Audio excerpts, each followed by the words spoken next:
ఒకసారి రాజధాని నిర్ణయం చేసిన తర్వాత మళ్ళీ ప్రభుత్వాలు వెనక్కి వెళ్ళాం. మన దేశ చరిత్రలోనే పూర్వం తుగ్లక్ ఉండేవాడు ఒకడు, మహమ్మద్ బిన్ తుగ్లక్.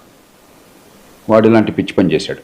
తుగ్లక్ ఏం చేశాడు? ఢిల్లీగా ఉన్న రాజధానిని అక్కడి నుంచి దౌలతాబాద్ కు తరలించారు. అందుకు ఆయన చెప్పిన కారణం, ఢిల్లీ అనేది ఒకవైపు ఉంది, కావున రాజధాని అనేది మధ్యలో ఉంటే సెక్యూరిటీ పరంగా అన్ని విధాలా బాగుంటుందని చెప్పి దౌలతాబాద్ కు రాజధానిని తరలించారు. చంద్రబాబు నాయుడు గారు అచ్చం ఇదే చేశారు కదా. విశాఖపట్నాన్ని రాజధాని చేసుకుందాం అంటే లేదు, రాజధాని అన్నది రాష్ట్రానికి నడిబొడ్డున ఉండాలి, అందుకు ఇదే కరెక్ట్ అని చెప్పి అమరావతి ప్రాంతంలోకి తీసుకెళ్లి ఆ 29 గ్రామాల్లో రాష్ట్రాన్ని ఇరికించేశారు చంద్రబాబు నాయుడు గారు. మరి తుగ్లక్ నిర్ణయాలకు దగ్గరగా ఏ నిర్ణయాలు ఉంటున్నాయి?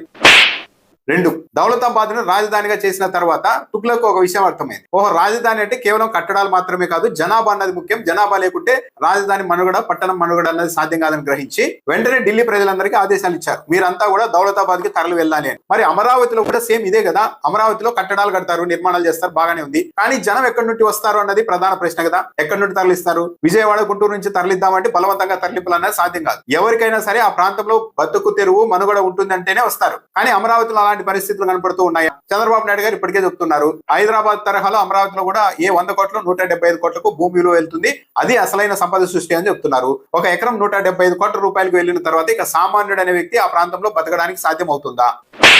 తుగ్లక్ కొత్తగా దౌలతాబాద్ ను రాజధాని చేయడం వల్ల వచ్చిన పెద్ద కష్టం ఏంటి? అప్పట్లో తుగ్లక్ ఖజానా మొత్తం ఖాళీ అయింది. తుగ్లక్ నిర్ణయం వల్ల తుగ్లక్ ఖజానా ఖాళీ అయింది. మరి ఇప్పుడు అమరావతిలో నిర్మాణాలు జరిగితే ఎవరి ఖజానా ఖాళీ అవుతుంది? అంటే దీన్ని బట్టే నిర్ణయాలు, తుగ్లక్ నిర్ణయాలకు దగ్గరగా ఎవరి నిర్ణయాలు ఉన్నాయి అనేది అర్థమవుతుంది.